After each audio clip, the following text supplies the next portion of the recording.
wabarakatuh. Yang sama-sama kita hormati Bapak Kepala Sekolah SD Islam Baitul Akam, Bapak Kasika SPD. Yang sama-sama kita hormati Bapak Triwiantoro. Beliau adalah Insya Allah akan memberikan pembinaan kepada kita semua terkait dengan estimasi atau pembiasaan positif. Juga yang sangat kami hormati Bapak dan Ibu Dewan Guru. Mudah-mudahan kita semua selalu dalam keadaan sehat walafiat, berada dalam lindungan Allah Subhanahu wa Ta'ala. Salawat serta salam senantiasa tercurah kepada usul hasanah junjungan alam baginda Nabi besar kita Muhammad sallallahu alaihi wasallam. Acara pada siang hari ini yaitu kita kedatangan guru kita, orang tua saya. Beliau adalah salah satu penggagas dan pendiri dari unit di SD Islam Baitul Akam ini. Beliau satu angkatan dengan Pak Mulyadi, dan sampai saat ini beliau alhamdulillah sudah jadi orang beliau. Alhamdulillah. Mudah-mudahan silaturahmi ini pada saat ini biasa membawa bekal ilmu dan pemahaman buat kita. Ini seperti itu. Kita awali dengan membaca lafaz al-basmalah. Bismillahirrahmanirrahim. Acara yang kedua yaitu sebelum kita melanjut kepada acara pembinaan, terlebih dahulu kita dengarkan kata-kata sambutan dari Bapak Kepala Sekolah kepada beliau yang terhormat Bapak Kasika SPD. Kami persilakan.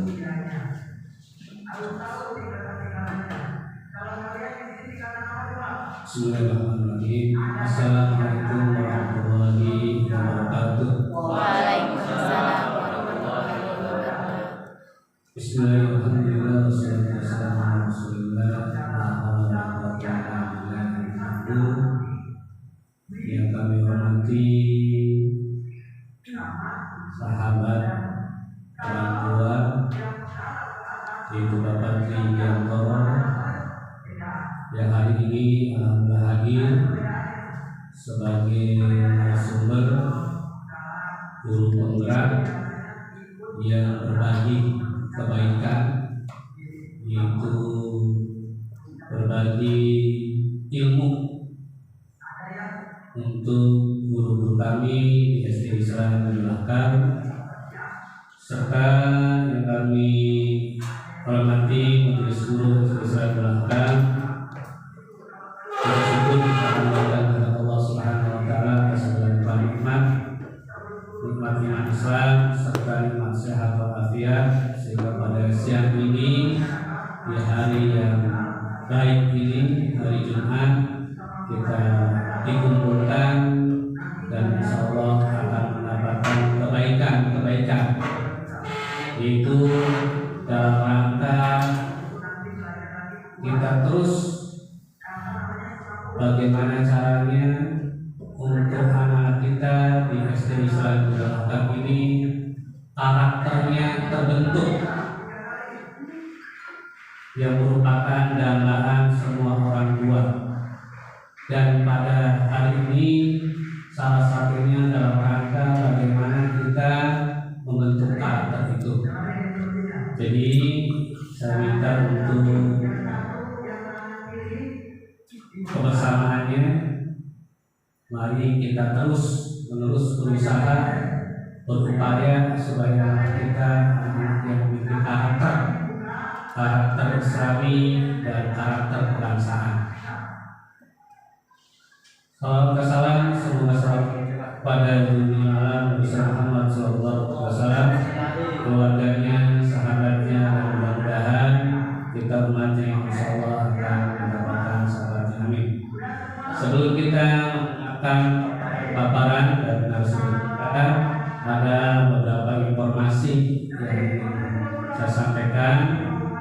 pertama yang sudah saya share di grup kedinasan berkaitan dengan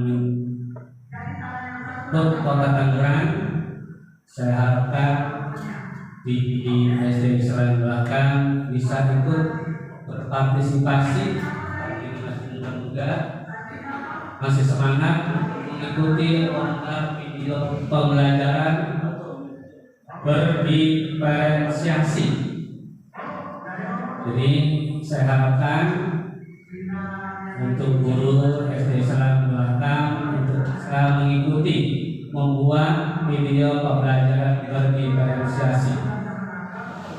Itu Pak Korwil selaku koordinator pengawas selalu mengecek sekolah mana yang belum mengirimkan atau yang belum ikut dalam lomba tersebut. Jadi saya harapkan di sekolah kita bisa mewakili. Yang berikutnya, insya Allah hari Selasa kita akan mengadakan rapat khusus untuk membahas kegiatan-kegiatan. Kami tadi sudah bincang-bincang dengan ketua komite untuk kegiatan di semester genap ini, dari pengajian, dari kegiatan nanti sedekah subuh, kegiatan tema Ramadan ceria, kemudian ikhtifalan, dan nanti perpisahan kelas 6, semuanya nanti kita bahas di hari Selasa, dan mudah-mudahan itu menghasilkan rumusan yang nanti hari Jumatnya akan saya sampaikan ke pengurus POTK dari kelas 1 sampai kelas 6. Jadi hari Selasa itu kita rumuskan bersama, kepanitiaannya semua kegiatan harus ada.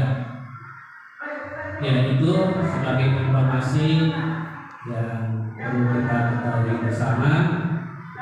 Dan kita selanjutnya kita simak paparan ya dari narasumber kita. Mudah-mudahan ini memberikan ilmu yang baru, ya, memberikan ilmu yang baru bagaimana membentuk karakter orang supaya menjadi lebih baik. Ya, itu saja apa yang bisa saya sampaikan. Assalamualaikum warahmatullahi wabarakatuh. Waalaikumsalam.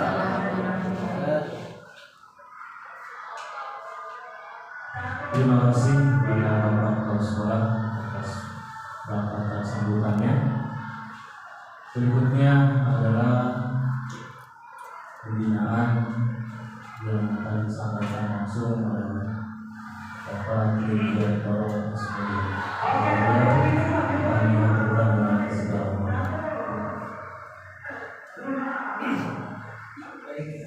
Dan izin teman-teman saya berdiri, tapi masih dibuka kelihatan. Mohon izin Bapak Kepala Sekolah, saya berdiri, saya harus jalan-jalan, takut ngantuk Pak.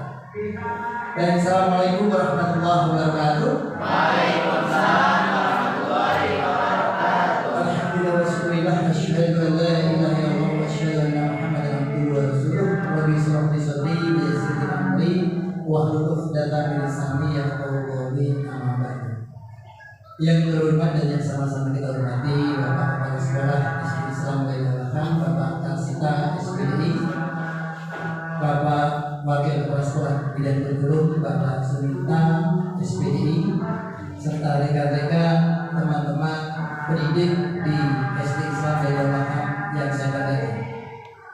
Pertama tentunya kita wajib bersyukur pada Allah Subhanahu wa taala.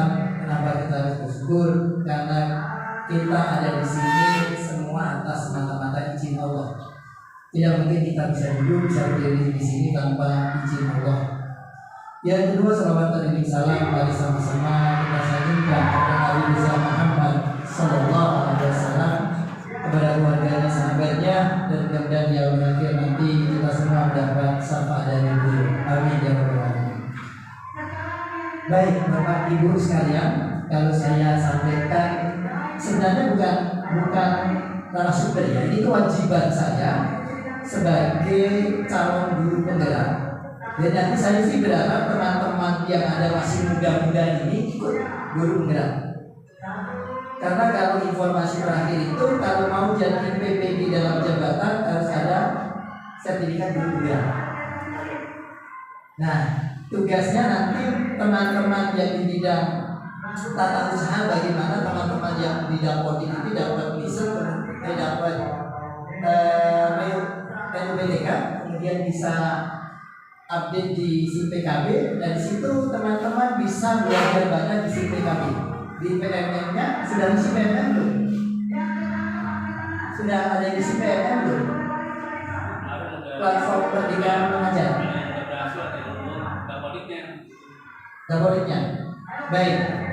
Teman-teman yang baik, saya calon guru penggerak angkatan 7 dari SD Negeri Priok 4. Saya berinisiasi menyampaikan desiminasi. Desiminasi itu berbagi kepada teman-teman yang ada di SD sini, karena saya menganggap dan saya berharap bahwa seperti moto guru penggerak itu tergerak dulu, bergerak, baru menggerakkan. Kalau kitanya nggak tergerak, nggak mungkin kita bisa bergerak, apalagi menggerakkan orang lain. Itu yang motonya guru penggerak gitu. Jadi diri kita yang tergerak dulu. Tergerak itu apa? Untuk maju. Apakah bisa? Bisa. Dalam guru penggerak itu, Bapak Ibu sekalian, banyak sekali manfaatnya. Salah satunya kita harus berbagi ilmu kepada teman. Wajib bagi ilmu. Kalau tidak kita berbagi, tidak dapat nanti nilainya. Berapa lama sih kita pendidikan guru penggerak? Untuk sekarang 6 bulan. Dengan 1 minggu 2 kali online. Jadi kita itu online. Kalau saya pulang sekolah bisa jam 1 sampai jam 3, nanti itu online sama fasilitator. Fasilitator apa yang kita bahas, kemudian kolaborasi, kita diskusi dengan teman sekota Tangerang, kemudian kita mempresentasikan lewat online. Setelah itu harus mempresentasikan di depan teman-teman yang lain. Bapak Ibu sekalian, dalam hal ini saya akan menyampaikan aksi nyata modul 1.4 tentang budaya positif. Apa yang ada di benak teman-teman? Budaya positif itu apa? Ada yang tahu nggak budaya positif? Budaya itu apa? Jadi kalau kita sharing begini tidak boleh kita masih. Budaya itu apa? Ada yang mau coba? Kebiasaan. Oke, budaya. Ada lagi? Hal yang sering dilakukan. Oke, good. Ada lagi? Kenapa itu timbul kata budaya? Budaya itu kalau kita artikan adalah hasil budi manusia. Hasil pemikiran orang itu yang baik akan membudaya. Bagaimana itu bisa membudaya? Ketika dilakukan secara rutin, nanti akan menjadi budaya. Nanti akan timbul seperti Pak Kak sudah sampaikan, karakter tadi. Maka ketika saya dulu sekolah ada namanya karakter building, pembangunan karakter. Sebenarnya dalam Islam sudah disampaikan. Oke, baik, silahkan dibantu next. Konsep budaya positif itu yang pertama perubahan paradigma. Paradigma kita yang harus dirubah. Jadi kalau kita belum membuka diri kita, nggak bisa kita merubah orang lain. Dalam Islam juga begitu kan. Kemudian konsep disiplinnya apa? Kemudian setelah perubahan paradigma, konsep disiplin, nanti terus silakan lanjut. Ada pemenuhan 5 dasar kebutuhan manusia. Apa saja sih kita butuhnya? Kenapa butuh itu? Kalau nggak terpenuhi mau apa? Terus bagaimana kalau salah satu nggak terpenuhi atau yang lainnya? Next. Kemudian motivasi perilaku manusia. Kita berbuat sesuatu itu ada motivasinya. Apa motivasinya? Nanti dibahas selanjutnya. Dan kita akan bahas ini. Keyakinan kelas. Kelas kita akan menjadi seperti apa? Pijakannya apa? Kita melakukan sebagai guru. Kita harus seperti ini. Apa pijakannya? Apa dasarnya? bagaimana itu nanti bisa terlaksana dengan efektif tanpa ada paksaan kepada murid-murid kita. Nah, itu masuk pada keyakinan kelas nanti. Kemudian ada segitiga restitusi. Segitiga restitusi itu tingkat yang paling untuk di modul 1.4 itu paling bagus, karena bagaimana kita menyelesaikan ketika ada persoalan dengan siswa. Mana dulu yang kita lakukan sampai siswa itu tidak merasa dia bersalah. Kadang kan kita kamu sih begitu terus, kadang kan terucap begitu. Nah, itu bagaimana itu nanti tidak terucap. Oke, silahkan next. Itu nanti akan kita bahas. Kemudian posisi kontrol guru. Nah, guru itu kontrolnya sebagai apa? Sebagai teman, sebagai pembuat rasa bersalah, sebagai pendukung, atau sebagai manajer, atau sebagai apa? Nah, ini nanti kita akan bahas di sini. Banyak banget ya. Nah, nanti yang akan kita fokuskan terutama adalah pada keyakinan kelas, kemudian posisi kontrol guru. Yang lainnya nanti kita bisa berbagi di lain waktu. Karena itu saya 1,5 bulan dapat itu. Kalau dalam waktu 2 jam kan luar biasa. Ya, next. Baik, Bapak Ibu sekalian, nah disiplin positif. Nah, apa saja disiplin positif, nilai-nilai kebajikan, teori, motivasi, hukuman, penghargaan, dan restitusi itu nanti yang akan kita bahas sampai segitiga restitusi tadi. Next. Ya, next. Apa itu disiplin positif? Ketika kita mendengar kata disiplin, apa yang terbayang di benak kita? Benar nggak seperti itu? Coba seperti itu benar nggak? Coba. Kebanyakan orang akan menghubungkan kata disiplin dengan tata tertib, teratur, dan kepatuhan pada peraturan. Apakah Anda setuju dengan ini? Setuju nggak? Nih, kata disiplin itu seperti ini. Selama ini nih anggapan kita benar nggak? Artinya pemahaman kita sampai saat ini benar nggak sih disiplin itu? Wah, harus tertib, teratur, patuh pada peraturan. Setuju nggak kita? Setuju. Pokoknya kalau masuk lepas sepatu, duduk rapi. Nah, begitu nggak kira-kira? Ya, oke, next. Nah, nanti akan kita lanjutkan ya. Baik, disiplin berasal dari kata disiplina yang artinya belajar. Oh, ternyata disiplin itu belajar. Belajar apa? Disiplin diri membuat orang menggali potensinya menuju sebuah tujuan apa yang dihargai. Jadi kalau kita bakal disiplin tertentu, bukan karena paksaan, bukan karena peraturan. Oh iya, memang saya disiplin itu karena saya menghargai waktu. Misalnya kita datang ke sekolah jam 7, oh setengah 7 udah datang. Kenapa ada setengah 7 udah datang? Karena dipaksa ya begitu. Nah, itu belum masuk kategori disiplin dari intrinsic motivation nanti, ya. Namun dalam budaya kita, makna kata disiplin tadi telah berubah menjadi sesuatu yang didapat seseorang pada orang lain untuk mendapatkan kepatuhan. Kecenderungan umum adalah menghubungkan kata disiplin dengan ketidaknyamanan, bukan dengan apa yang kita hargai atau pencapaian suatu tujuan mulia. Sebagian besar masih begitu. Termasuk di sekolah negeri pun sama. Di sekolah negeri, ya pokoknya kalau datang gitu. Nah, itu yang harus dirubah oleh guru penggerak. Siapa yang merubah? Ya guru penggeraknya dulu yang harus berubah. Baru nanti guru penggerak itu berbagi dengan teman. Oke, silakan next. Terus,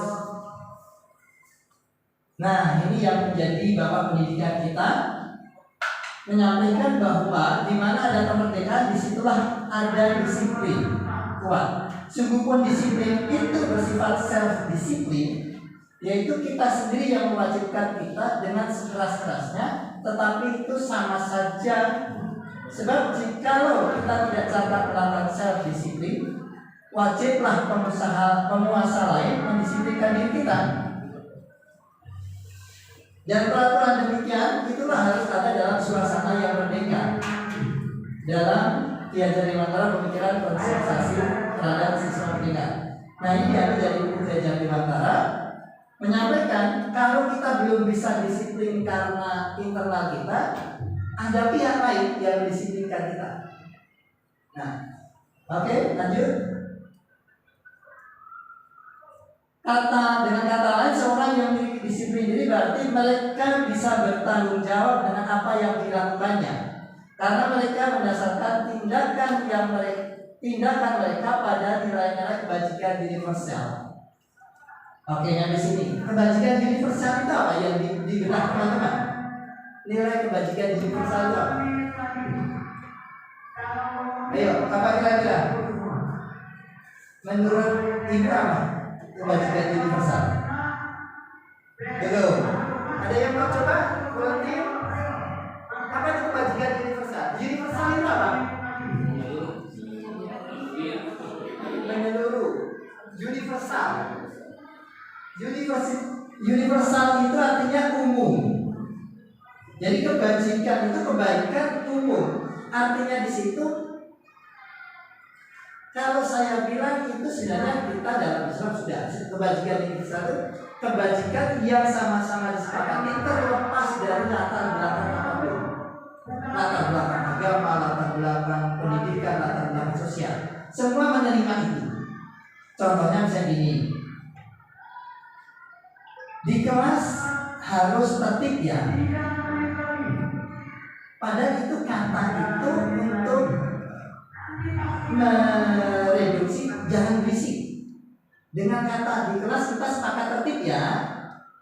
Kan nggak harus di kelas tidak boleh berisik. Kata tidak boleh berisik tadi diganti dengan kita ciptakan kelas kita yang rapi ya, yang tertib ya. Nah gitu. Oke, next. Nah ini contoh. Sebagai pendidik kita juga punya tujuan menciptakan anak-anak yang memiliki disiplin diri sehingga mereka bisa berperilaku mengacu pada nilai-nilai kebajikan universal dan memiliki motivasi intrinsik maupun ekstrinsik. Kita sebagai guru berarti memotivasi sebagai motivator ekstrinsik bagi siswa. Tapi kita sebagai guru juga harus punya motivasi intrinsik. Mungkin kalau Ibu Ani menyampaikan what should I do, gitu kan? Apa yang bisa lakukan? Kalau tadi disampaikan, Pak Tri udah tua ya, orang muridnya udah jadi guru. Jadi Mbak Ani itu murid saya dulu. Jadi udah tua kan? Nah, jadi belum lama saya ngajar di BA itu baru sekitar 14 tahun Pak kali ya. 14 tahun dari 98 sampai 2014. Nah 2014 Allah menakdirkan saya dikasih selembar kertas Pak Tri sekarang di 2004 ya gitu. Nah gitu. Oke, next mas.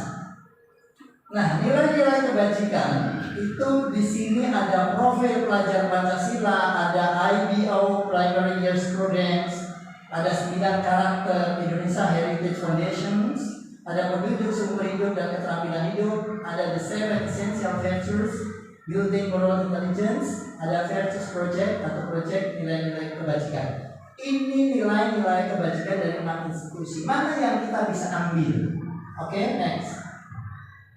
Nah, sebagai pendidik di negara kita ini ternyata harus mewujudkan profil pelajar Pancasila, bahkan yang sekarang digaungkan untuk ke Cibubur. Apa itu profil pelajar Pancasila? 1. Beriman, bertakwa kepada Tuhan Yang Maha Esa dan berakhlak mulia. Kan luar biasa itu jadi anak soleh-solehnya kan? Udah sholatnya haji, kemudian berakhlaknya mulia. Itu kan udah dalam Islam. Next, kemudian mandiri. Bagaimana anak-anak kita itu apa-apa tidak harus bergantung kepada orang lain. Nah, siapa yang bisa menciptakan anak-anak kita mandiri?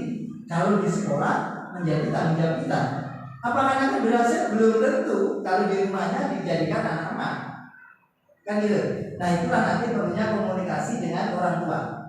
Kemudian bernalar kritis. Bagaimana menciptakan bernalar kritis? Kalau anak kelas 1, kelas 2 biasanya masih cerewet ya.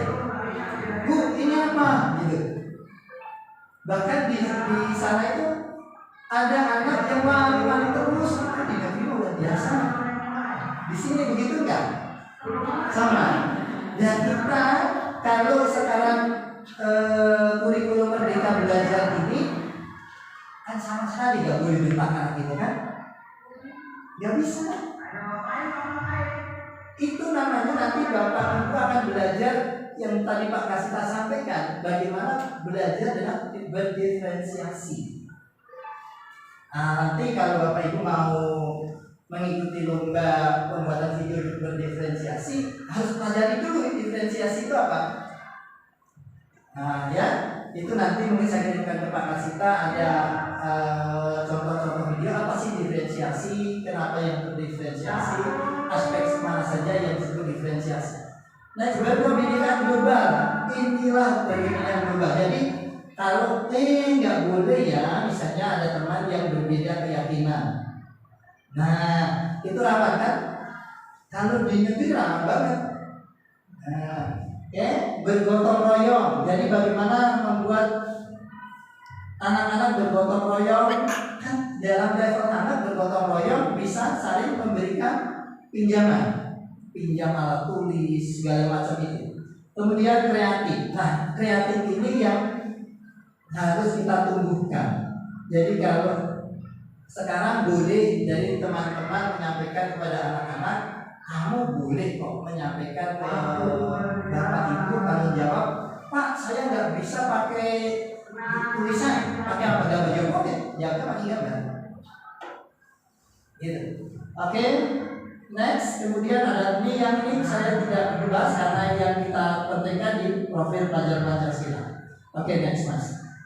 Terus itu 9, ini nanti teman-teman bisa saya share ini nilai-nilai kebajikan universal. Ini semua tidak ada kata berhubungan dengan agama, latar belakang sosial, latar belakang ras dan sebagainya. Itu nilai kebajikan universal. Oke, next. Nah, stimulus dan respon. Apa sih stimulus itu? Stimulus berarti peristiwa yang terbaik yang terjadi baik di luar maupun dalam tubuh manusia yang menyebabkan timbulnya perubahan tingkah laku. Ketika anak itu lari-lari, pasti ada stimulusnya. Kenapa dia lari-lari? Iya kan? Oh, kerjaannya udah selesai. Tentang anak yang aktif kan gitu ya? Bu, udah selesai. Kemudian muter. Nah, kalau enggak gangguin temennya. Nah, itu. Nah, kemudian responnya apa? Respon adalah perubahan yang disebabkan oleh adanya stimulus. Ketika udah selesai, respon anak itu dia lari-lari, dia gangguin temennya. Oke, next. Nah, perubahan paradigma stimulus, respon, dan teori kontrol. Stimulusnya, kita mencoba mengubah orang agar berpandangan sama dengan kita. Teori kontrolnya, kita berusaha memahami pandangan orang lain tentang dunia. Abstrak ya. Jadi susah ya dipahami kan? Abstrak. Oke, nanti kita itu di lain kesempatan karena yang kita fokuskan nanti. Perilaku buruk dilihat sebagai suatu kesalahan. Semua perilaku memiliki tujuan. Tadi anak yang muter-muter itu kan kalau bilang kita, jangan muter-muter, gangguin temennya, gitu kan? Nah, kenapa? Karena dia punya tujuan. Kenapa dia muter-muter tadi? Cuma kita belum tahu tuh tujuannya. Tujuannya apa? Gangguin teman, Pak. Kenapa kamu gangguin teman? Nah, nanti kita akan balik pada lima kebutuhan dasar manusia tadi. Kebutuhan anak mana yang hilang? Nah, gitu nanti. Kemudian saya bisa mengontrol orang lain. Anda tidak bisa mengontrol orang lain. Kemudian pemaksaan pada saat rujukan gagal. Teori kontrolnya kolaborasi dan konsensus menciptakan pilihan-pilihan baru. Nah, kalau ini kita nggak bisa, dibujuk nggak bisa, berarti harus pakai ini kolaborasi. Ya kalau menurut kamu gimana baiknya? Pokoknya kamu duduk sini ya, nggak mau bu, kan gitu. Ya adalah kalau menurut kamu gimana supaya temennya nggak terganggu gimana? Nah itu nanti yang harus sering kita lakukan. Model berpikir menang kalah, mau berpikir menang. Jadi win-win solution. Oke, next. Pak Bagas bawa bentuk-bentuknya.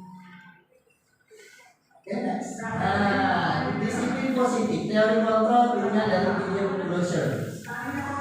Nah, Bapak Ibu sekalian, teman-teman Anda tidak bisa mengontrol orang lain, hanya Anda yang bisa mengontrol diri Anda sendiri. Coba kalau kita pegang sesuatu di tangan kita, anak itu kan kadang bendanya nggak boleh disentuh orang lain kan? Ada nggak anak yang bendanya sama sekali nggak boleh dipakai orang lain? Ada. Ada nggak? Ada. Ada kan? Kenapa dia nggak boleh? Kenapa sih bisa gini? Kita pegang sesuatu, maka saja. Coba deh buka, dia itu nggak mau. Buka sendiri. Kenapa dia mau? Ketika buka sendiri mau. Ketika orang lain dulu nggak mau. Nah itu nanti masuk pada disiplin positif tadi. Maknanya adalah belajar kontrol diri dengan menggali potensi kita agar tercapai tujuan mulia, yaitu sesuatu menjadi seseorang yang kita inginkan berdasarkan nilai-nilai yang kita hargai. Bapak Ibu sekalian, semua perilaku memiliki tujuan. Tadi saya sampaikan tadi. Mohon izin. Kalau semua perilaku memiliki tujuan, teori motivasinya harus ada. Kemudian ini motivasi ekstrinsik, berarti motivasi yang datang dari luar diri kita. Seperti saya sekarang, berarti memotivasi teman-teman semua. Saya termotivasi oleh tugas saya, masih motivasi ekstrinsik juga kan? Nah itu. Kemudian motivasi intrinsiknya, nah di sini nanti. Teori motivasinya, satu untuk menghindari hukuman ini. Orang melakukan sesuatu karena daripada nanti dihukum. Kemudian untuk mendapatkan imbalan, kita datang. Sama kan pegawai negeri datang. Datang rajin lah, kenapa? Dia SKP-nya bagus. Nah, dia dapat penilaian dari atasan bagus. Itu masih motivasi ekstrinsik. Oke. Nah, untuk menghargai diri sendiri inilah, yang menghargai diri sendiri ini berarti motivasi intrinsiknya. Saya datang karena memang saya menghargai waktu. Saya datang awal, bukan karena orang lain memaksa kita. Ini tanggung jawab saya kok. Nah itu udah mulai muncul motivasi intrinsik. Kemudian nilai kebajikan yang instal, kemudian kita nanti akan menjadi keyakinan keras. Model berpikir menang-menang, kolaborasi, konsensus, menciptakan pilihan baru. 5 posisi bawah, nah ini nanti ya teman-teman ya.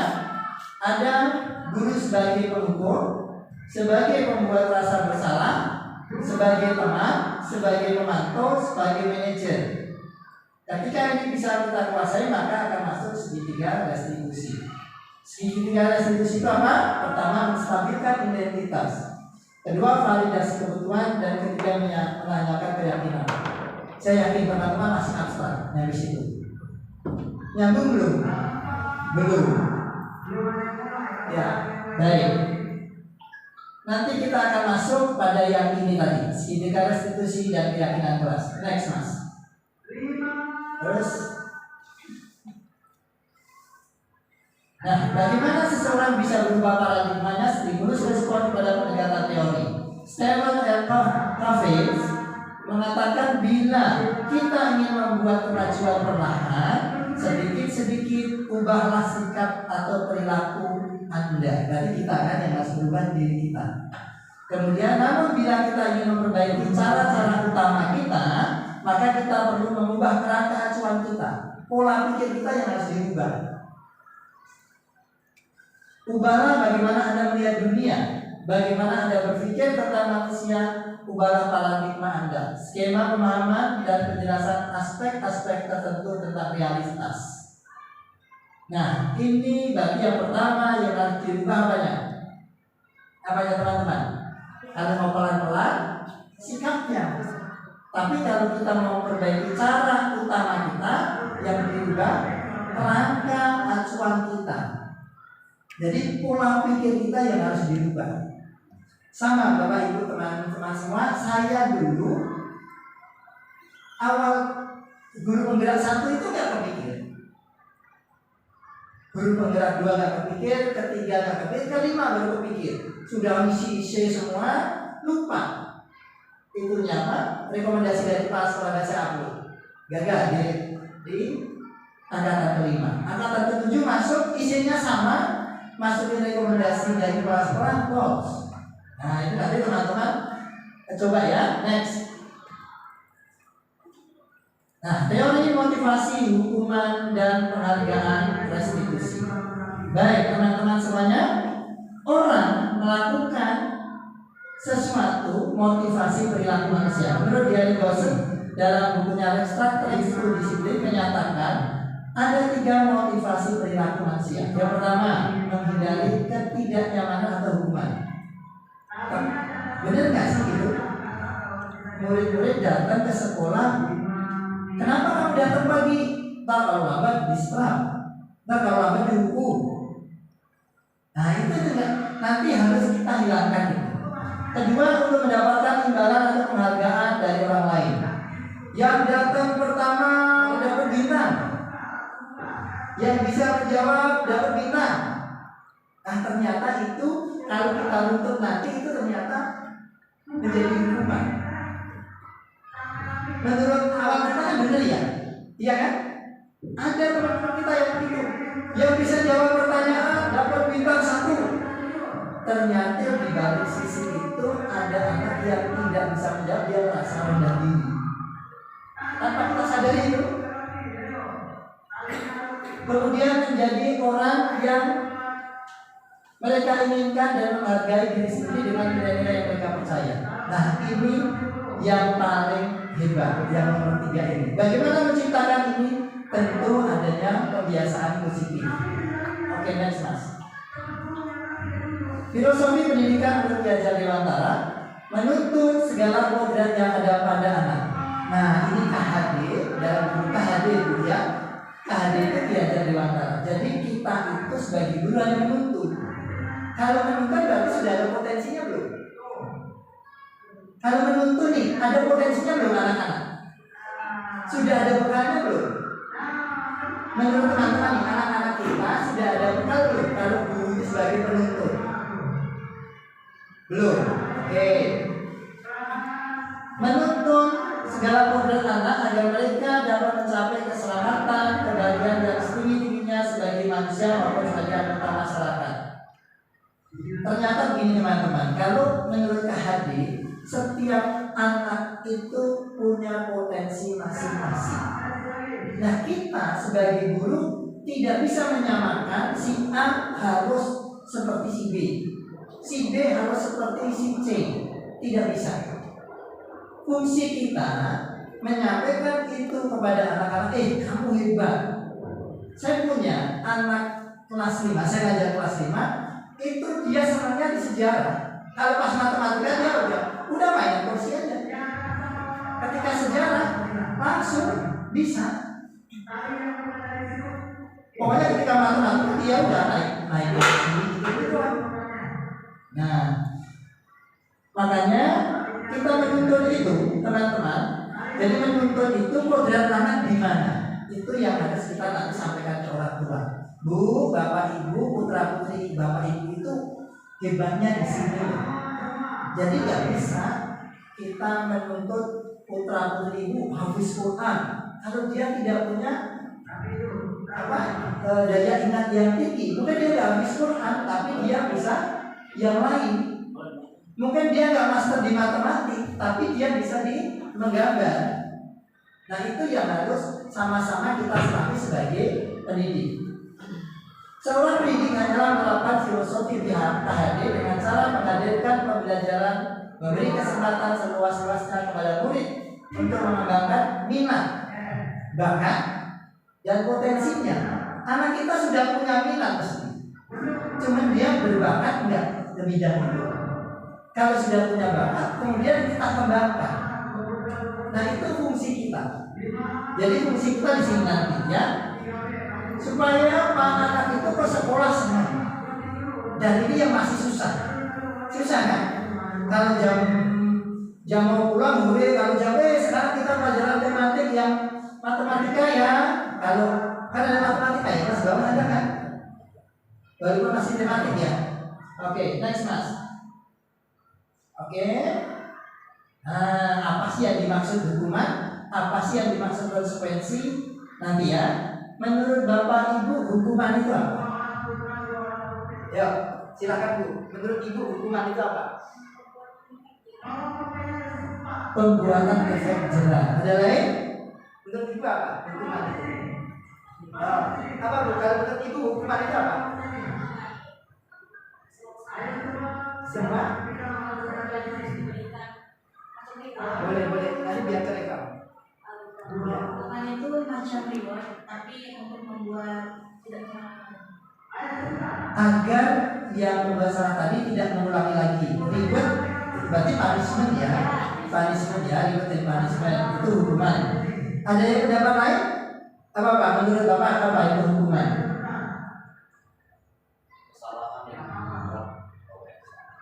Kesalahan yang dibuat oleh seseorang ya. Belum kan guru juga bisa membuat kesalahan. Oke. Terus konsekuensi itu apa? Ayo, konsekuensi apa menurut teman-teman nih? Kamu tuh jadi orang harus konsekuen ya. Apa itu konsekuensi? Kita ucapkan konsekuen. Apa itu konsekuensi?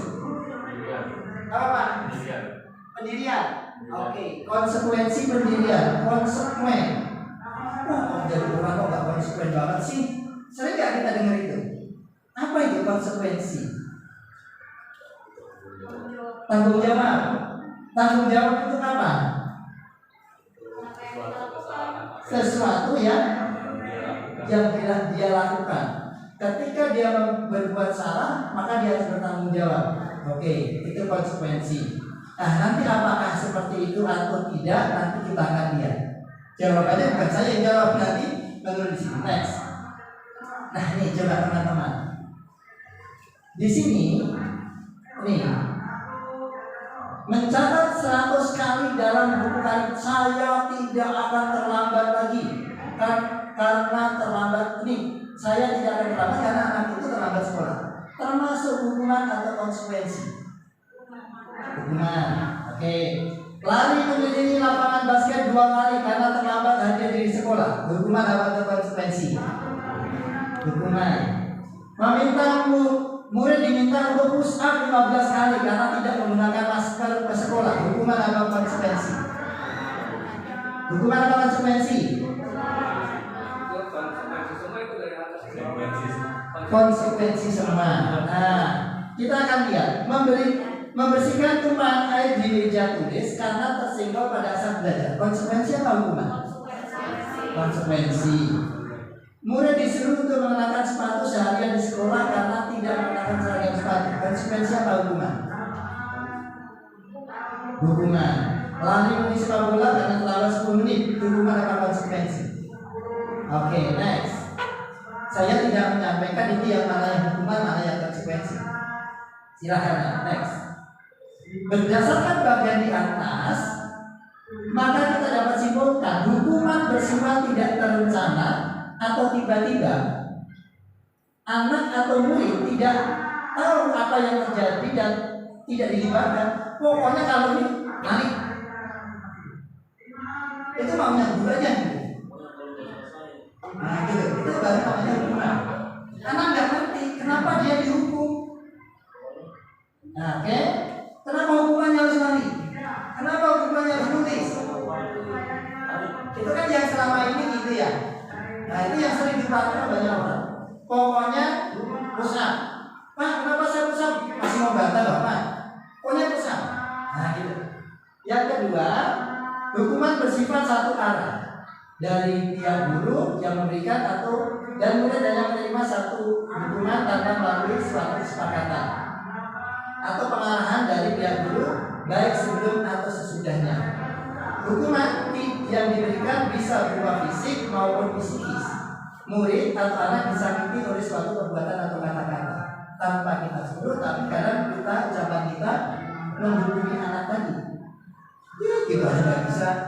Menurut kita biasa, menurut anak kan begitu biasa. Nah, ini yang hubungan secara kata-kata psikis. Next, konsekuensi adalah konsekuensi sudah terencana atau sudah disepakati oleh murid dan guru. Konsekuensi dibuat oleh guru dan murid sudah mengetahui apa yang akan terjadi. Pada konsekuensi murid tetap dibuat tidak nyaman untuk jangka waktu pendek. Konsekuensi biasanya diberikan berdasarkan suatu data yang umumnya dapat diukur. Misalnya setelah 3 kali tugasnya tidak diselesaikan pada batas waktu yang diberikan, atau murid melakukan kegiatan di luar kegiatan pembelajaran, misalnya ngobrol, maka murid tersebut kehilangan waktu bermain dan harus menyelesaikan tugasnya ketika tugas karena ketertinggalannya. Jadi kalau konsekuensi, murid tahu belum? Tahu, karena kita buat kesepakatan ya. Nanti kalau pas belajar tidak boleh makan ya. Nanti kalau ada yang makan, ingat dulu. Nanti kalau sudah 3 kali, kira-kira konsekuensinya apa menurut kamu? Bukan guru yang menentukan. Jadi, kalau itu konsekuensinya misalnya membantu temannya. Nah, nanti kita tidak lagi tadi. Tapi nanti ya dicantumkan di kelas. Gitu. Nanti masuk pada keyakinan kelas. Next. Perbedaan hukuman dan konsekuensi. Sesuatu yang menyakitkan harus terjadi. Kalau hukuman itu kan pokoknya harus, anak suka nggak suka ya harus, gitu. Dan konsekuensi sesuatu yang harus terjadi tapi tidak menyakitkan karena memang tidak disepakati. Oke, membuat anak sakit fisik maupun hati untuk jangka waktu lama, membuat anak merasa tidak nyaman, bukan sakit kan? Di sini sakit, di sini tidak nyaman. Jangka waktu pendek. Kenapa tidak nyaman? Karena kita sudah ada kesepakatan.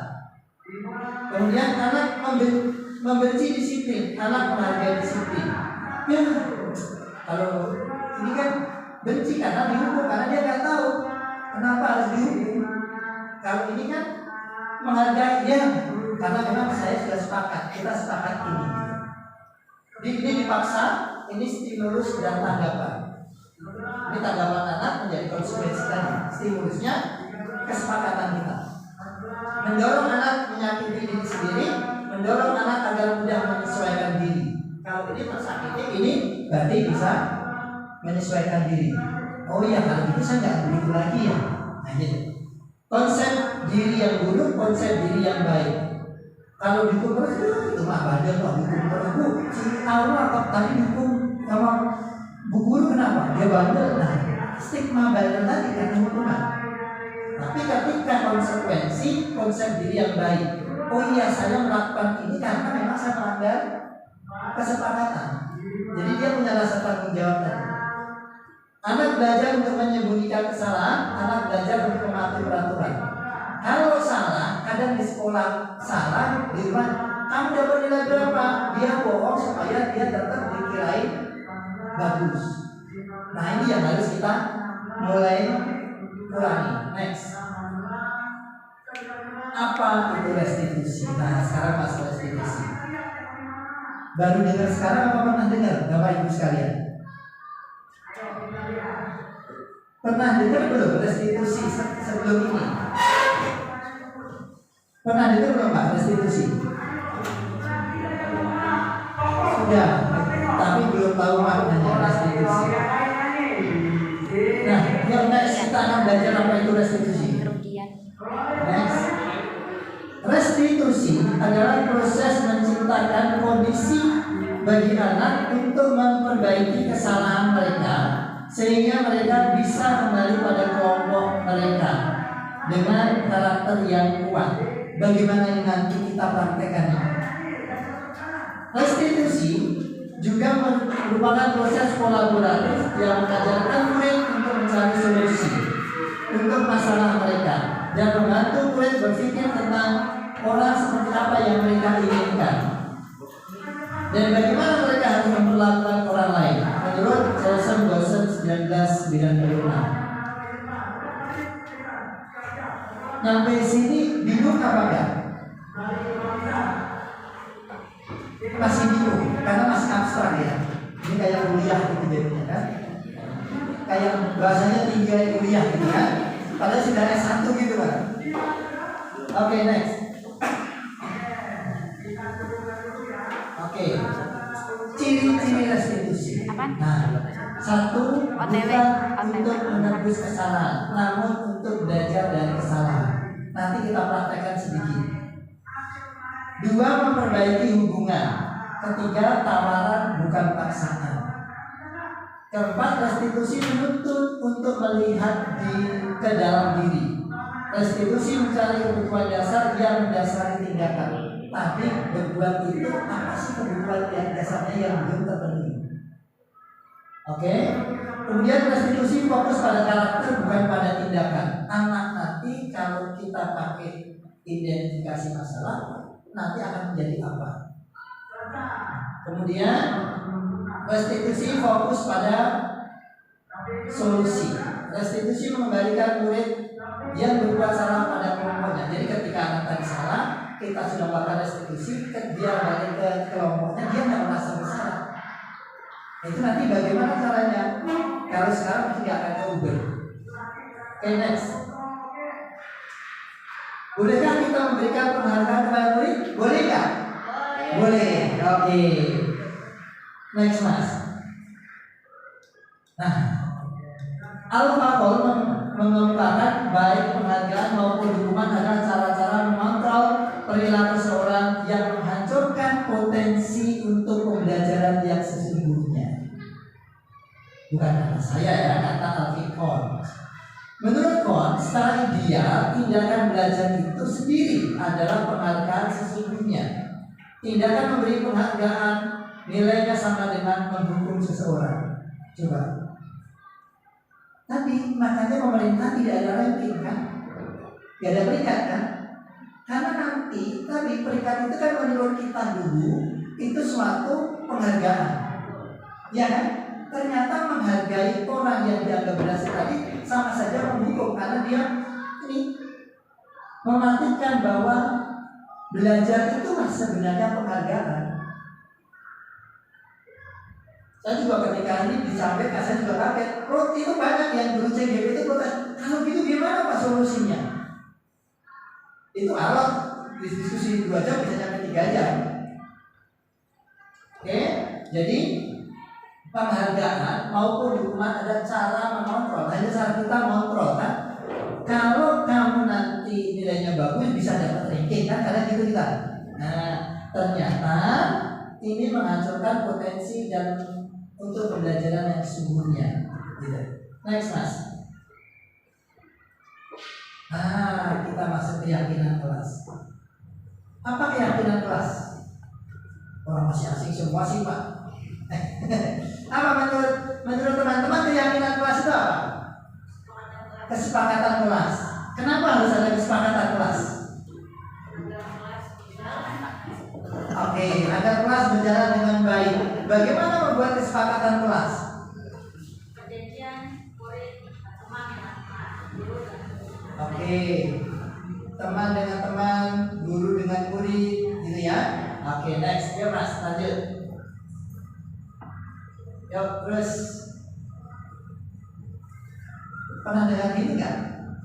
Nggak. Pernah nggak dulu ketika sekolah kita? Pernah kan? Ketika sekolah kita pernah. Patri dulu pernah ngomong gitu nggak? Oh enggak. Oke. Bohong. Nah, sekarang kalau kita muridnya kan boleh juga. Oke, next. Bisa. Nah, Lagi dong. pernah nggak gitu? Gak kerjanya di luar. Gitu. Yang ini. Nggak mau. Jadi masuk. Tapi kayak manis. Iya, guru olahraga. Langgar pusat ya, bisa gitu. Manis. Next. Sama yang asem. Begini. Coba. Biar Oke, next. Saya tawang dulu nih sahabat. Latar belakang keyakinan kelas. Kenapa kita harus membuat keyakinan kelas? Ini Bapak Ibu sekalian. Murid itu tidak suka peraturan karena selama ini jika mereka melakukan pelanggaran maka akan mendapat hukuman. Nggak usah diatur atur lah Pak, merdeka aja. Mereka belajar mau belajar kayak mau enggak terserah. Ternyata pemahaman kita gitu ya. Padahal bukan. Mereka belajar itu kita mengajarnya dengan cara seperti apapun bebas. Mau nyari sumber dari manapun bebas. Selama CP-nya terpenuhi, SKKD-nya terpenuhi. Itu merdeka belajar, nggak boleh hanya dari satu buku. Gitu. Sama murid juga begitu. Oke, next. Nah, terus mas, terus. Nah, ini tadi apa? Profil pelajar Pancasila. Next mas, tadi sudah. Terus sudah. Ini tadi yang orang tadi kan ya, yang apa tadi? Nah, ini kebutuhan dasar manusia: bertahan hidup, kasih sayang dan rasa diterima, penguasaan, kebebasan dan kesenangan. Menurut Dr. William Clauser dalam Choice Theory, 5 kebutuhan dasar manusia. Next. Terus tadi sudah lewat aja mas. Oke, lewat terus. Oke, itu tadi hukuman dan konsekuensi. Terus, nah, sedikit mempertegas teman-teman, ini bedanya hukuman, konsekuensi dan restitusi. Kita lihat, guru menghukum siswa tersebut dikeluarkan dari kelas. Dalam kelas disuruh berlari menjadi apa? Contoh-contohnya nih. Dengan ada guru marah, murid menjadi takut. Ingat-ingat dihukum nih. Kemudian konsekuensi, guru memberikan konsekuensi mengerjakan PR pada saat jam istirahat. Gak boleh ketika belajar kamu selesaikan PR dulu, enggak, karena hak anak itu kita rampas karena dia harusnya belajar, gitu. Kemudian guru tegas, bukan marah tapi tegas, karena ada kesepakatan.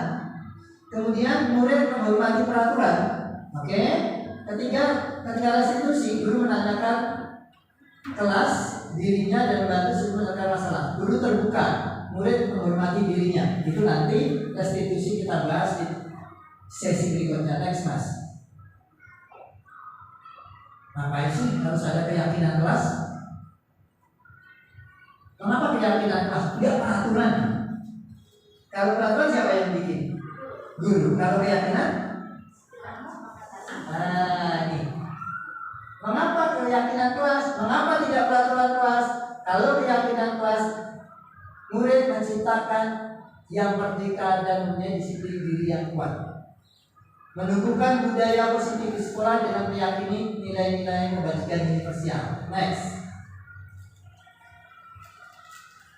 mas, terus. Udah lewat tadi terus.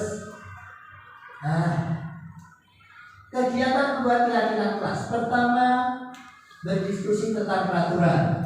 Kedua, merumuskan peraturan menjadi keyakinan kelas. Ketiga, menempelkan keyakinan kelas di depan. Jadi kalau saya dipraktekkan cara kita bikin peraturan kelas, kamu mau kelasnya seperti apa, tapi kita sampaikan itu keyakinan kelas itu ini ya. Nanti kalau kita sepakat, Pak, di kelas gak boleh makan, siapa yang setuju? Di kelas gak boleh makan. Tulis. Nah kalau sudah gak boleh makan, kalau ada yang makan bagaimana? Suruh ke depan Pak, setuju nggak? Setuju. Tulis. Oh, konsekuensinya dia ke depan, gitu. Terus next mas. Bagaimana pembentukan keyakinan kelas? 1. Lebih abstrak. Lebih abstrak dari peraturan. Kalau peraturan kelas kan 3 kali tidak mengerjakan PR dia di depan kelas. Contohnya gitu.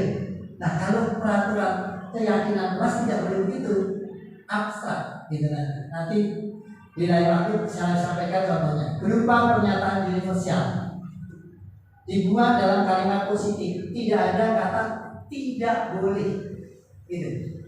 Misalnya tidak boleh buang sampah, jaga kebersihan kelas. Kan lebih enak jaga kebersihan kelas apa? Jangan buang sampah gitu. Jaga kebersihan kelas. Iya kan? Nah, sesuai dengan kondisi dan sekolah. Tentunya kalau kita di sekolah ini ya bagaimana membuat keyakinan kelas kita sesuai dengan yang di sini. Melibatkan semua warga kelas. Tidak boleh gurunya saja, tidak boleh hanya sebagian siswa. Ketika di kelas harus disampaikan ke semua. Dibuat sedikit agar mudah diingat. Jangan banyak-banyak, jangan di atas 10. 5 saja cukup. Jadi anak itu nanti ingat seterusnya. Next. Oke, terus next. Nah, ini penjelasannya. Ini dia membuat dengan apa itu kalau kertas yang ditempel namanya? Poster. Stick ya. Stick paper kan, sticky paper kan ya. Yang ditempel kecil itu. Nah tempel di sini. Nah kalau saya karena Pak di negeri itu dipakai 2 kelas, saya balik itu kalender yang baru dari TGM saya balik tempel di situ. Jadi di belakangnya kalender kan putih tuh, tempel aja di situ. Jadi nggak harus yang hebat-hebat gitu. Tempel di situ. Nanti kalau keyakinan kelas itu perlu dirubah, kita sepakat lagi nih, kita rubah. Gitu. Next. Nah ini wujudnya nanti. Next mas. Terus. Nah, ini Bapak Ibu, dalam penerapan program disiplin positif, guru hendaknya memiliki standar kepribadian, profesional dan sosial yang baik, di mana guru mampu merefleksi pada posisi kontrolnya, yaitu sebagai amo yang dapat menuntut murid menjadi insan yang mandiri, merdeka dan bertanggung jawab. Next, mas. Nah, kebutuhan dasar manusia. Lanjut. Terus, nah, ini 5 kebutuhan dasar kita. Kadang anak kita yang tadi yang aktif tadi mesti ada kebutuhan yang hilang. Dia senang karena dia ingin main-main kan. Berarti di sini yang hilang gitu. Next mas. Oke, terus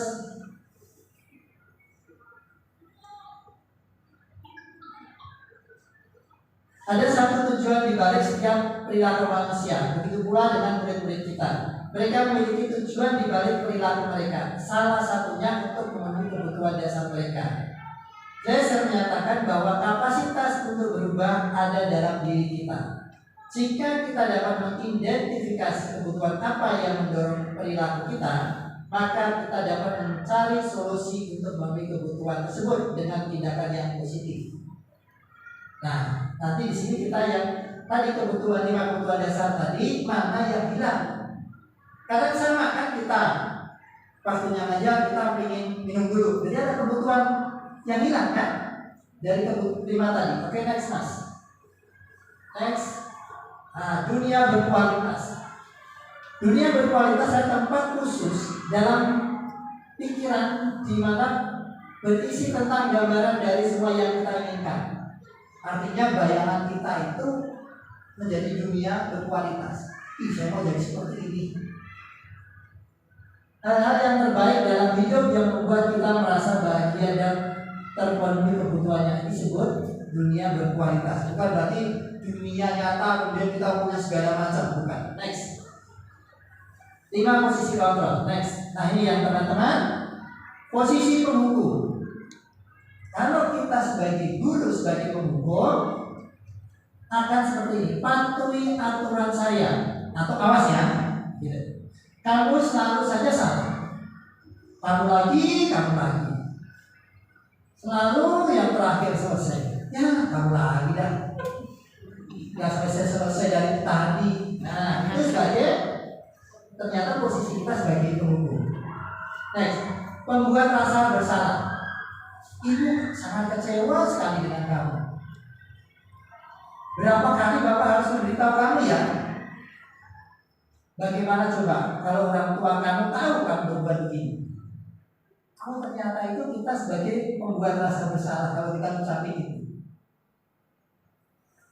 Kalau sebagai teman, ayo bantulah dari Bapak ya.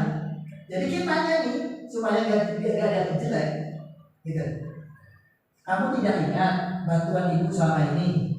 Kan kemarin udah saya kasih tahu. Masa masih begitu lagi sih? Nah itu. Kemudian ya sudah, kali ini tidak apa-apa. Nanti ibu bantu bereskan ya. Nah itu sebagai teman. Next mas. Sebagai pemantau. Peraturannya apa? Coba peraturannya apa? Jadi kita marah enggak gitu. Kita enggak marah, tapi tegas gitu. Apa yang telah kamu lakukan? Sanksi atau konsekuensinya apa? Kan enggak marah itu guru baru gitu kan? Kemudian apa yang kita yakini? Nah ini ketika sebagai manajer.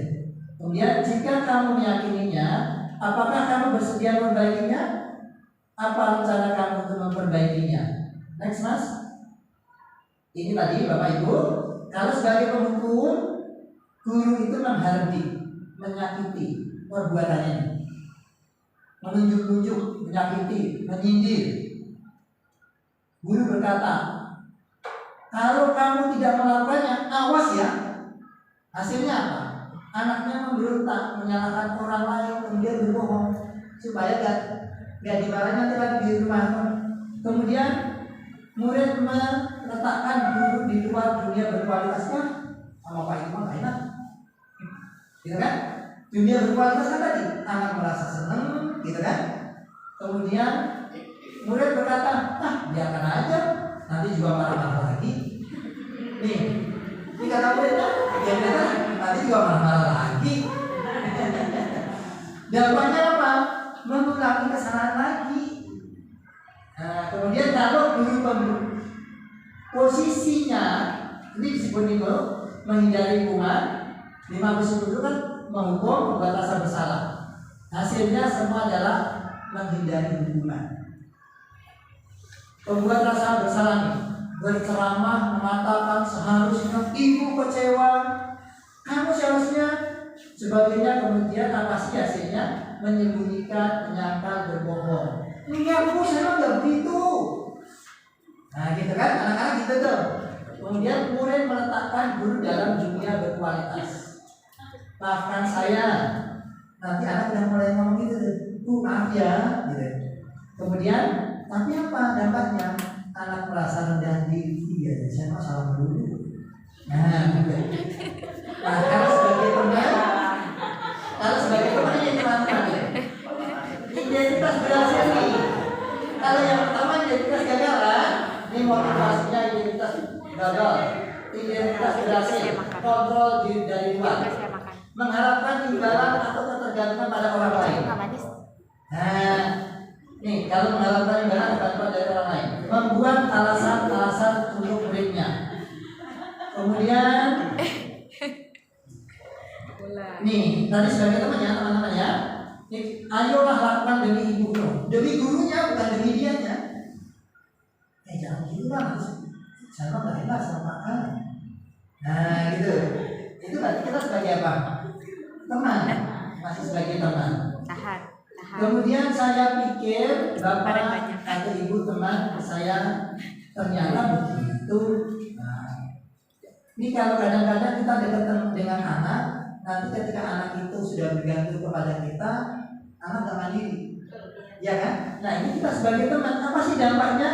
Lemah, tidak mandiri, selalu bergantung pada gurunya. Next, pemantau. Sebelum mas, menghitung dan mengukur. Kalau pemantau itu menghitung dan mengukur. Dihitung dulu, diukur, karena dia paham dengan kesepakatan tadi ada dasarnya. Apa peraturannya? Aturannya apa sih? Kemudian hasilnya menyesuaikan diri bila diawasi. Meletakkan guru, peraturan dan hukuman di dunia berkualitas. Tadi kan ya, dunia berkualitas tadi ya. Apa tadi? Apa mas dunia berkualitas tadi mas?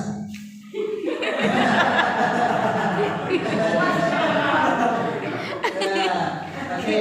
Takut taruhnya. Ada yang ingat apa dunia berkualitas? Kita masih dunia maya pak. Oke ya. Lihat teman-teman. Berapa banyak bintang yang saya harus peroleh? Berapa halaman yang harus saya tulis? Tuh, muridnya akan berkata begini. Menitik beratkan pada sanksi atau hadiah yang untuk dirinya kalau sebagai pemantau. Kemudian sebagai manajer, inilah kita nanti terakhirnya kita sebagai guru harus bisa memposisikan diri kita menjadi manajer. Menghargai diri sendiri. Kita datang tepat waktu karena memang kita, bukan karena peraturan, bukan karena apa. Ya, mengajukan pertanyaan-pertanyaan apa yang kita yakini, apa yang misalnya Pak Kasita membuat kesepakatan dengan teman-teman ketika masuk dulu, kesepakatan kita apa ya? Pak Kasita bilang begitu, berarti Pak Kas sebagai manajer. Menguatkan pribadi, murid meletakkan dirinya sebagai individu yang positif dalam dunia berkualitas. Bagaimana caranya saya bisa memperbaiki keadaan? Dampaknya pada murid mengevaluasi diri, bagaimana cara memperbaiki diri. Kalau nanti di manajer ini kita mempraktekkan segitiga restitusi. Next mas. Nah, segitiga restitusi itu pertama menstabilkan identitas, kemudian nanti menanyakan keyakinan, kemudian validasi kebutuhan. Saya yakin teman-teman masih abstraknya di sini. Tinggal ulangannya nanti satu soal, jawabannya 5 lembar. Oke, next mas. Nah, teman-teman semuanya, di titik akhir adalah saya akan memberikan video tentang 5 posisi guru. Mana kita? Ya, mana yang sudah kita lakukan? Dan mana yang selama ini kita lakukan apa belum? Kita sampai mana? Nah, oke. Ya, kita akan saksikan tentang video 5 posisi kontrol guru. Kita sampai mana nih? Kalau tadi teman-teman nyampe mana? Satu tadi apa? 5 posisi kontrol tadi. Anak merasa senang kata. Sebentar ya, di sini ada videonya.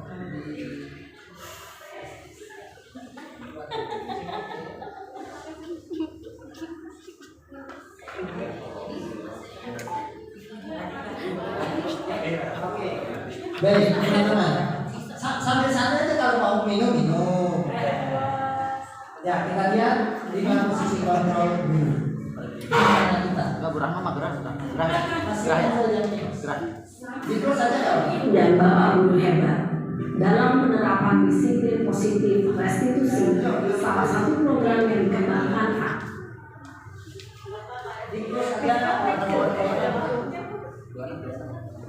Bu, dinikmatin ya, Bu. Ya. adalah 5 posisi kontrol. Sarapan itu 5 posisi kontrol dalam restitusi adalah proses perjalanan seorang pendidik agar dapat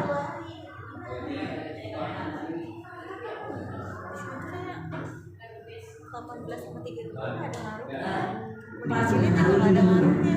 Pada video kali ini, kita akan membahas tentang 5 posisi kontrol yang dikembangkan oleh Diane Dawson dan contoh penerapannya.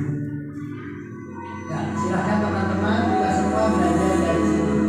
Jadi dalam bioskop. Terlalu besar. 5 posisi kontrol itu adalah 1. Posisi penghukum, 2. Posisi membuat merasa bersalah, 3. Posisi tenang, 4. Posisi pemantau atau monitor, dan 5. Posisi manajer. Untuk lebih memahami kelima posisi tersebut, mari kita saksikan kasus Naren yang terlambat hadir 20 menit di sekolah dan melihat bagaimana kelima posisi kontrol dalam menghadapi masalah tersebut.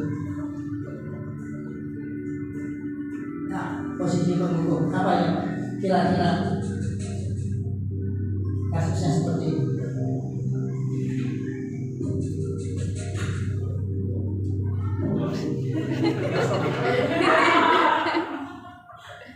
Sini kamu.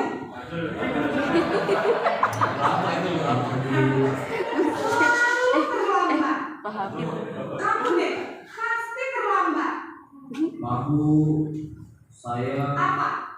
Apa coba? Alasan kamu apa lagi? Kapan sih kamu tidak terlambat? Malas sekali ya kamu jadi anak. Dasar malas. Dan kamu kapok sih kamu. Sudah berapa kali terlambat? Sana, kamu keliling lapangan basket 2 kali. kenapa saya harus ke Bu? Kenapa? Kamu tolong ibu. Berani-beraninya jawab. Sudah terlambat, masih berani jawab pula. Sekarang, keliling lapangan basket 5 kali sekalian. Biar kapok. Cepat. Pergi sana ke lapangan basket. Posisi penghukum biasanya berbicara dengan nada tinggi, menghardik, menunjuk-nunjuk, menyakiti, dan menyindir. Hukuman bisa berupa fisik maupun psikis. Ibu dan bapak guru hebat, dampak yang terjadi pada murid ketika guru berada pada posisi pemukul adalah murid cenderung akan memberontak, bahkan menyimpan dendam.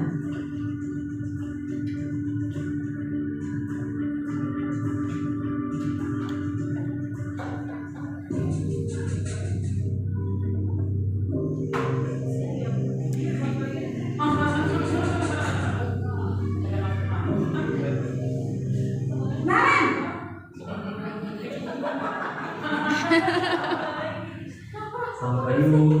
Naren, kamu kenapa terlambat lagi, nak? Ya Tuhan, Naren, kamu senang ya bikin ibu susah ya? Kalau kamu terlambat lagi, nanti ibu yang ditegur bapak kepala sekolah, nak. Disangka ibu tidak bisa membina kamu. Duh, gimana ini? Aduh.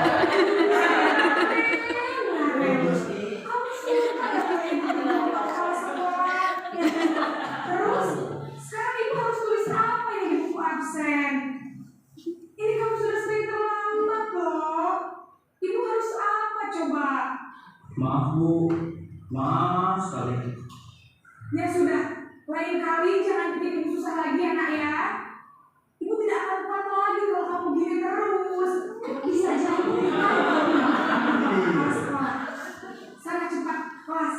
Maaf ya Bu, maaf sekali. Posisi membuat rasa bersalah berbicara dengan nada tenang, cenderung lembut. Namun kata-kata yang diutarakan membuat murid merasa menjadi orang yang gagal, memandang buruk dirinya sendiri, merasa tidak berharga, dan tidak sanggup membahagiakan orang lain. Ketika guru mengambil posisi pembuat rasa bersalah, murid akan menganggap dirinya yang bersalah dan ia akan menyimpan emosi negatif tersebut di dalam dirinya.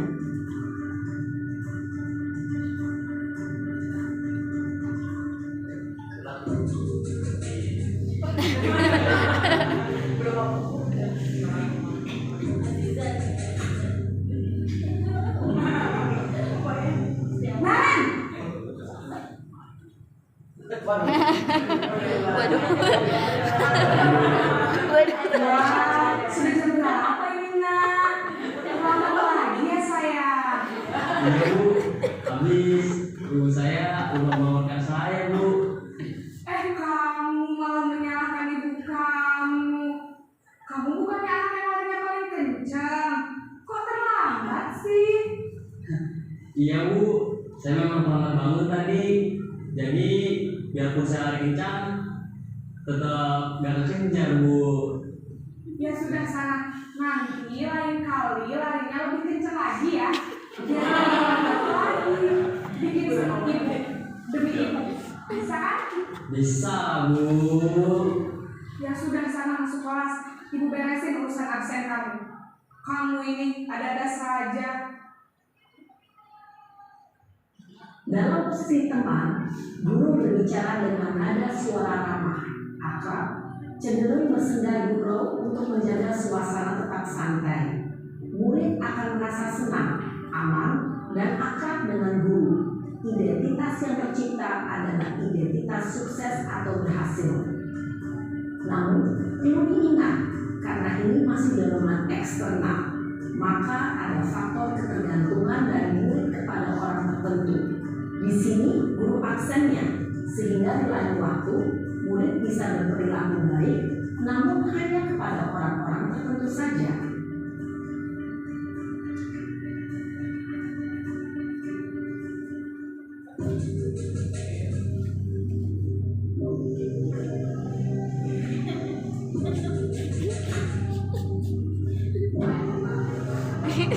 Naren! Waduh. Selamat pagi Bu. Naren, apa peraturan sekolah kita tentang jam berapa kita harus masuk sekolah, nak? Kita harus di sekolah jam 7 Bu. Iya betul, sekarang sudah jam 7.20. Naren sudah tahu konsekuensinya jika terlambat hadir. Paham Bu, saya harus tinggal kelas pas jam istirahat selama 20 menit.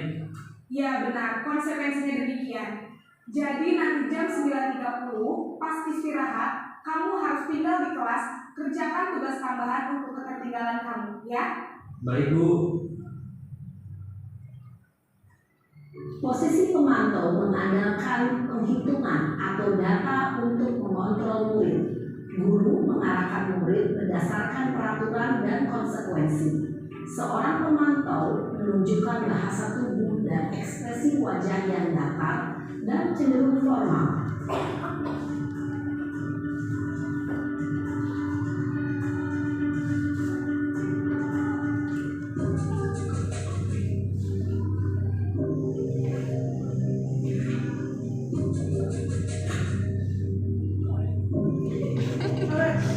Naren!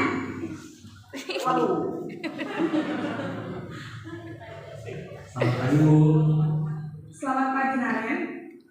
Maaf Bu, saya terlambat. Iya, sekolah masuknya jam 7, sekarang sudah jam 7.20. Jadi sekarang bagaimana ini Naren? Maaf Bu, saya lupa setel alarm saya semalam. Baiklah, menurut kamu, keyakinan sekolah yang mana yang perlu kamu tingkatkan? Menghargai diri sendiri dan orang lain mungkin ya Bu. Setuju. Jadi, apakah Naren meyakini prinsip saling menghormati tersebut? Iya Bu, saya meyakininya. Apakah Naren bersedia memperbaiki masalah keterlambatan ini? Bersedia Bu. Bagaimana kamu akan perbaiki masalah keterlambatan ini? Saya akan coba untuk tidak lupa menyetel alarm saya Bu. Baik, kalau Naren lupa menyetel alarm di rumah, ada orang yang kira-kira bisa bantu mengingatkan tidak?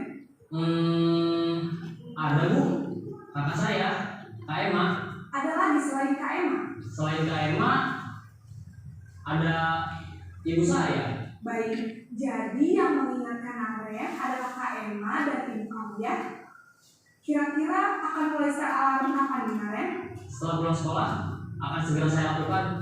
Baik, jadi Naren akan setel alarm untuk bangun besok pagi dan akan diingatkan oleh kakak dan ibu dan Naren ya.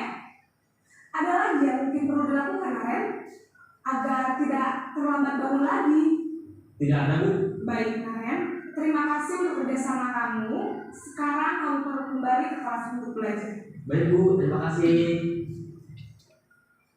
Posisi manajer adalah posisi kontrol yang disarankan untuk membimbing murid memiliki sikap disiplin yang positif, yaitu murid yang mandiri, bertanggung jawab, dan dapat memecahkan masalah.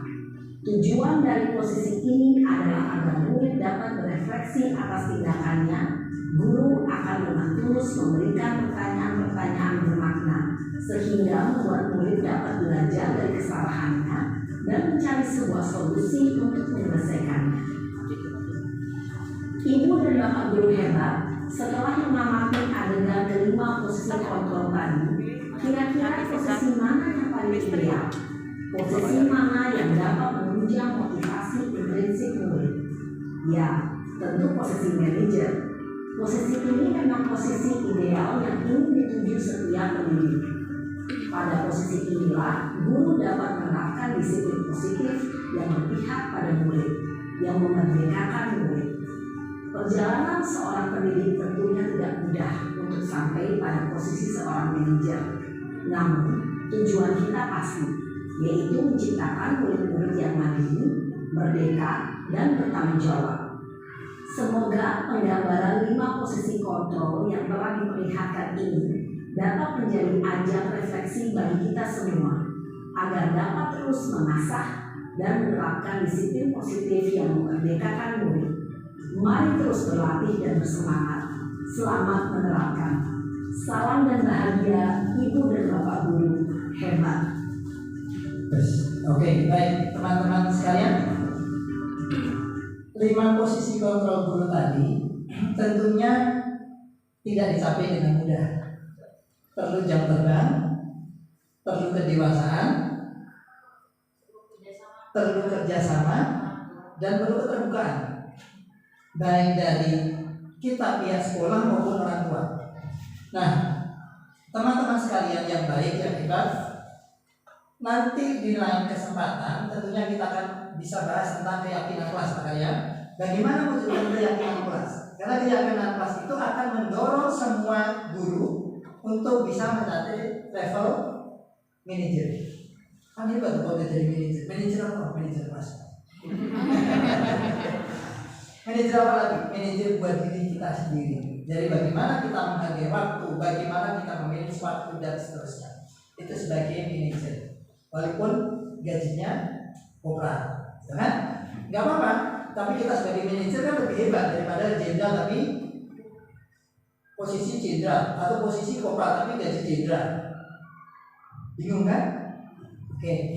Baik teman-teman sekalian, saya minta beberapa orang apa tanggapan dari teman-teman setelah kita satu ada tentang budaya positif tadi, kemudian kita tutup dengan 5 posisi kontrol guru. Bagaimana menurut teman-teman?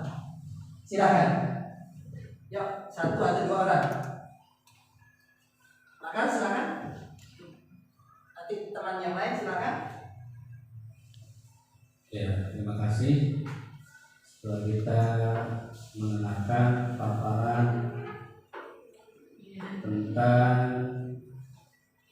profil Pancasila, kebutuhan dasar, 5 posisi kontrol, tentu ingin menambah wawasan kita, khususnya guru di SD Islam Belakang, bagaimana bisa memposisikan diri sebagai kontrol dalam proses pembelajaran yang paling tidak dari 5 posisi ini bisa menempatkan posisi yang ideal, posisi yang baik, sehingga menghasilkan apa yang diharapkan baik itu oleh institusi di sekolah maupun oleh orang tua. Kodrat anak bisa berkembang secara maksimal dengan memposisikan guru secara benar, bisa menuntun bakat yang diberikan Allah kepada anak-anak dengan memposisikan guru dengan posisi yang benar, dan bisa memahami, mencari solusi dengan memahami kebutuhan dasar yang dimiliki oleh murid, sehingga ketika ada hal yang terjadi kita cepat tanggap untuk memberikan solusi. Mungkin harapan saya untuk guru di SD Islam Belakang setelah melihat paparan ini bisa memberikan inspirasi untuk memposisikan diri kita sebagai pendidik, yaitu posisi kontrol yang paling tidak sebagai manajer, yang lebih minimalnya sebagai teman atau sebagai pemantau. 3 posisi itu, tapi harapannya adalah posisi manajer. Itu saja, mungkin yang lain bisa memberikan tanggapan. Terima kasih. Oke, terima kasih Pak Kasita selaku pimpinan sekolah di sini. Ada tanggapan lain Bapak Ibu? Bagaimana kalau setelah menonton video tadi lebih tergambar tidak? Posisi kita di mana selama ini kan? Nah, oke. Baik Bapak Ibu sekalian, saya kira saya sekali lagi mengaturkan ribuan terima kasih atas kerja sama teman-teman semuanya. Mudah-mudahan apa yang kita lakukan pada hari ini, 1, dicatat sebagai ibadah. 2, paling tidak mulai menggerakkan hati kita. Menggerakkan untuk apa? Untuk tergerak. Setelah tergerak, kita bisa menggerakkan murid kita untuk lebih baik, menggerakkan teman-teman kita. Terima kasih atas waktu dan kesempatannya yang diberikan kepada saya. Mohon maaf atas segala kesalahan, tentunya banyak salahnya daripada betulnya. Itulah namanya sudah orang tua ya, Pak Seminta ya. Nah, umur baru 25 tahun. Nah, usia saya baru 25 tahun, anak saya usia 24. Kan masih sisa. Terima kasih, mohon maaf. Assalamualaikum warahmatullahi wabarakatuh. Waalaikumsalam.